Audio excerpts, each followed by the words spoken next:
ថាតាំងខ្ញុំតាំងតែងក៏បានប៉ុន្តែអត់ដឹងមូលហេតុ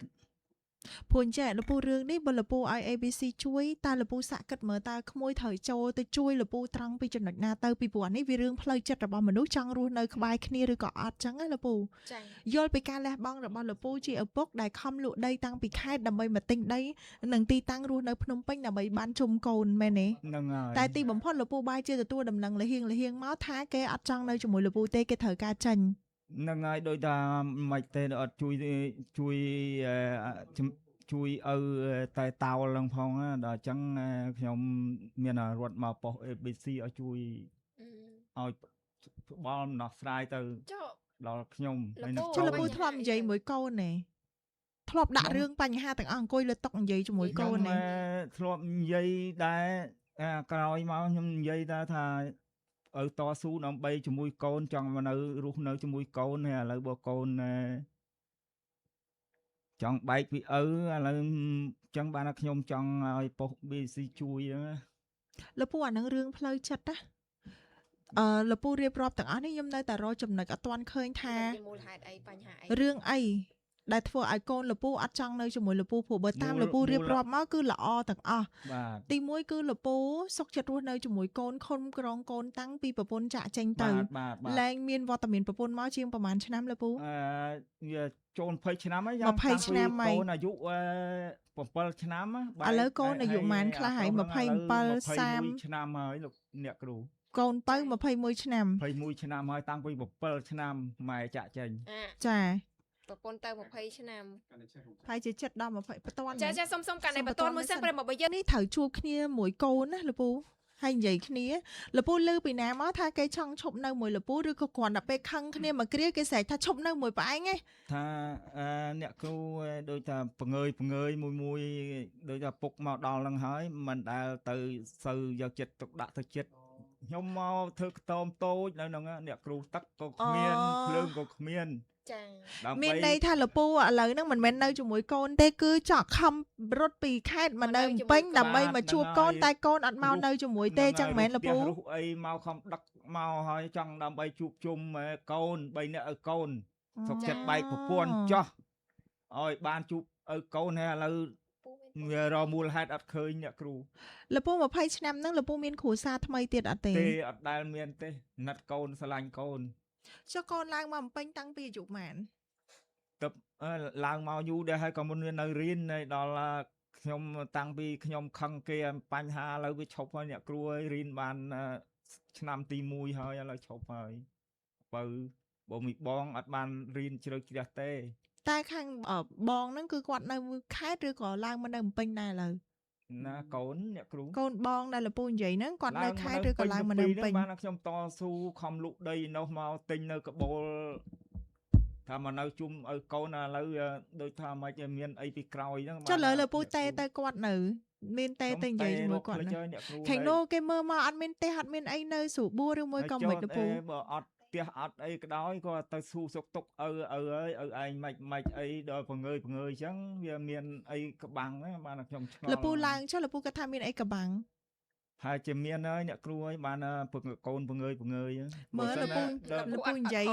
ឈប់សិនមើលនិយាយអស់មើលកំបាំងហ្នឹងលពូចង់និយាយថាយ៉ាងម៉េចគិតដល់រឿងអីគេលពូសាប្រហែលជាមានរឿងអីមួយពីក្រោយអាដេញខ្ញុំរករឿងគេវាមានចឹងលពូរករឿងហ្នឹងកាលហ្នឹងរករឿងអីគេរករឿងគេជីកដីខ្ញុំរបស់ខ្ញុំហ្នឹងពុកចែកឲ្យហ្នឹងតែគេថាខ្ញុំចង់និយាយមកចំណុចទៅហ្នឹងវាមានហើយបានអញ្ចឹងឥឡូវអញ្ចឹងលពូចង់ឲ្យក្មួយជួយរកដំណោះស្រាយក៏ប៉ុន្តែលពូអត់ព្យាយាមបង្ហាញពីបញ្ហាឲ្យអស់ឲ្យក្មួយអញ្ចឹងពិបាកក្នុងការចូលរួមជាមតិយោបល់លពូនៅមានពាក្យខ្លះដែលលាក់អត់ចង់និយាយមើលអ្នកគ្រូចង់ស៊ូអញ្ចឹងលពូចាចុះការតំណតំណងមួយកូនលពូថាពីមុនមកអត់មានបញ្ហាអីទេអត់អីទេបញ្ហាក្រោយអាដេញខ្ញុំទៅខាត់គេជីកដីហ្នឹងបានចុះម្នាក់ដែលលពូខាត់ហ្នឹងជាអ្នកណាត្រូវមកជាមួយកូនបងនិយាយត្រង់ខ្ញុំទៅខាត់ធានភូមិហើយប៉ុន្តែប្អូនអ្នកឲ្យជីកដឹងអីមិនដឹងខ្ញុំវាអត់ដឹងទៅតែមិនទៅពាក់ព័ន្ធមួយកូនវិញមិនទៅពាក់ព័ន្ធមួយកូនមានការខាត់កុំឲ្យលពូទៅតវ៉ាខាត់ កុំឲ្យខ្ញុំរករឿងគេអ្នកគ្រូ អូអញ្ចឹងបានន័យថាប្រហែលជាកូនមិនពេញចិត្តដោយសារតែលពូទៅរករឿងគេ កុំឲ្យរករឿងគេខឹងគេនឹងត្រង់មកចំណុចទៅនឹង អញ្ចឹងដល់ពេលដែលលពូទៅរករឿងទៅកូនក៏ខឹង បាទអ្នកគ្រូ ចុះក្រៅពីរឿងហ្នឹងមានរឿងអីផ្សេងអត់ដែលកូនអន់ចិត្ត ដូចអត់មានទេអ្នកគ្រូថាជាអន់ចិត្តមកចំណុចនឹងហ្មងហ្នឹង ហើយមិនបានតែគាត់ត្រូវអន់ចិត្តវិញលពូ ឥឡូវលពូមានលេខកូនលពូ ខ្ញុំ ហ៎ អត់ដឹងដែរអ្នកគ្រូ ឥឡូវលពូមានលេខគេមានលេខកូនទេ ទឹកពីរហ្នឹងអ្នកគ្រូ ចាឥឡូវចាំមើលឲ្យលេខកូនលពូមកក្រុមការងារមកជាមួយយើងតាក់តងសួរគាត់បន្ថែមតិចសិនណាបងប្អូនចាយើងមិនដឹងថារឿងហ្នឹងវាយ៉ាងម៉េចបាត់ហើយចាយើងមិនដឹងថារឿងរបស់គាត់ហ្នឹងយ៉ាងម៉េចទៅព្រោះយើងស្ដាប់បានតែភាគីខាងឪពុកចាអញ្ចឹងយើងទៅក៏ពិបាកក្នុងការចូលរួមព្រមបើយើងក៏មិនដឹងឲ្យបតិយោបល់ តែក៏ប៉ិតណោះមិនក៏មនុស្សយើងនៅលើโลกនេះវាអត់ចានេះពេលខាងខ្ញុំស្ដាប់រឿងខ្លះហើយខ្ញុំមានអារម្មណ៍ថានៅលើโลกនេះអត់មានយុទ្ធធម៌ ថើមត្រូវឲ្យកានិកា ចានេះដែលឃើញអត់ថាអ្នកខ្លះប្តីស្រឡាញ់ប្រពន្ធ ចា ផ្ដល់ឲ្យគ្រប់យ៉ាងទៅកាន់ប្រពន្ធតែប្រពន្ធអត់ស្រឡាញ់ប្តីហើយប្រពន្ធហ្នឹងគឺកម្ពុជាអាត្មានិយម ចា លុយប្តីឲ្យមកគឺគិតតែប្រយោជន៍ទៅធ្វើខ្លួនយកទៅធ្វើនេះគេនិយាយតែមួយម៉ាត់ថាគេស្រឡាញ់ខ្លួនគេដល់ពេលអញ្ចឹងប្តីគឺស្រឡាញ់ហ្មងដល់ពេលមកបាយទៀតប្តីអត់សូវស្រឡាញ់ប្រពន្ធតែប្រពន្ធស្រឡាញ់ប្តីផ្ដល់ឲ្យគ្រប់យ៉ាងដឹងតែប្តីក្បត់ដឹងតែប្តីមានស្រីហើយតែប្រពន្ធនៅតែផ្ដល់ឲ្យប្តីអានោះមួយទៀតមកបាយទៀតតាក់តងជាមួយនឹងរឿងឪពុកម្ដាយ ចា កូនខ្លះចង់បានក្តីស្រឡាញ់ពីឪពុកម្ដាយណាត្រង់បានការលះបង់ពីឪពុកម្ដាយក ូនខ្លះគឺខ្វះភាពកក់ក្ដៅពីសាច់ញាតិពីគ្រួសារ តែនេះឪពុកចឹងយើងវាអត់ដឹងថាមានរឿងអីនៅក្នុងហ្នឹងមួយបងអូនណាអាឡូជំរាបសួរ ជម្រាបសួរបង ចាជំរាបសួរបងខ្ញុំឈ្មោះកនិកាតាក់តងពីខេត្តសានីវត្ថុ ABC ទៅបងសំអូន មានអីមែនបង ចាមានបងមានព្រោះបងអូនទេហៅ បងមាន ឪពុកឈ្មោះ ទួយចេតូចសរិតណា បាទបងបាទ បងមានទទួលដំណឹងថាគាត់មកនៅខាងកបូលទេរាល់ថ្ងៃ ដឹងទៅ ចាអត់មានបញ្ហាអីទេបងកំភៃតិចខ្ញុំសួរអញ្ចឹងទៅបុកពោះឪពុកបងគាត់អញ្ជើញមកដល់ស្ថានីយ៍វិទ្យុ ABC ហើយគាត់រៀងមានអារម្មណ៍ថាឯកាដោយសារតែកូនគឺទុកគាត់ចោលមិនគាត់ប្រើភាសាទៅទុកចោលតែដូចកូនឥឡូវដូចអត់ល្អអើនមួយគាត់កាលនៅក្មេងអត់សូវរវល់មួយគាត់អីចឹងណាអញ្ចឹងគាត់ថាមានអីមិនគាត់ឆ្ងល់ហើយគាត់មកសួរ ABC ថាចែកអ្នកគ្រូជួយកាត់មើលថាតើវាមានអីកំបាំងពីក្រោយហ្នឹងមិនមែនកូនគាត់ដែលគាត់ខំចាំតាំងពីតូចមកអត់រវល់មួយគាត់សោះថាពីមុនទៅគាត់នៅខេត្តណាអត់អាចទៅលេងឪពុកបានទេជាប់រវល់ធ្វើការរកស៊ីរៀនសូត្រអីចឹងទៅដល់ឥឡូវនេះគាត់ខំលក់ដីពីខេត្តរាប់ហាត់ហ្នឹងមកទិញដីនៅកបូលនេះហើយចាប់ផ្ដើមសាងសង់ផ្ទះរស់នៅក៏មិនដែរមានកូនណាមកទេសួរថាឪឯងធ្វើផ្ទះហ្នឹងមិនហើយក្តៅអត់ហូបអីអត់ល្មិចហើយមានសល់លុយខ្លះអត់ហើយផ្ទះមិនតាន់ធ្វើបានគ្រប់គ្រាន់ហ្នឹងឪធ្វើឪនៅណាឪជ្រកកោនជាមួយអ្នកណាអីគាត់ថាអត់ដែរទទួលទូរស័ព្ទដៃពីកូនសោះអញ្ចឹងថាបងនេះបើសួរគាត់តទៀតក៏វាអត់មានអីថ្មីអញ្ចឹងក៏សម្រាប់ចិត្តសុំលេខរបស់អូនតែទៅសួរហ្មងចឹងมึงចង់សួរវិញថាមានអីមែនអូនអត់ឥឡូវរវល់ការងារពេកឬមានសម្ពាធផ្លូវចិត្តពេកឬមួយក៏មិនបានយើងលែងនឹកនេះឪពុកលែង អធិស្ឋានបង សុំកាន់តិចណាបង ចា ខ្ញុំមួយរយៈហ្នឹងខ្ញុំធ្វើការបងប៉ុន្តែមួយរយៈខែមុនទៅតុងមួយអាទិត្យឬពីរអាទិត្យខ្ញុំចុះទៅមើលគាត់រៀងរាល់អាទិត្យដែរបង ចាប្រហែលជាអញ្ចឹងឯងមើលទៅមិនន័យថាគាត់បាត់ណាយល់អារម្មណ៍អូន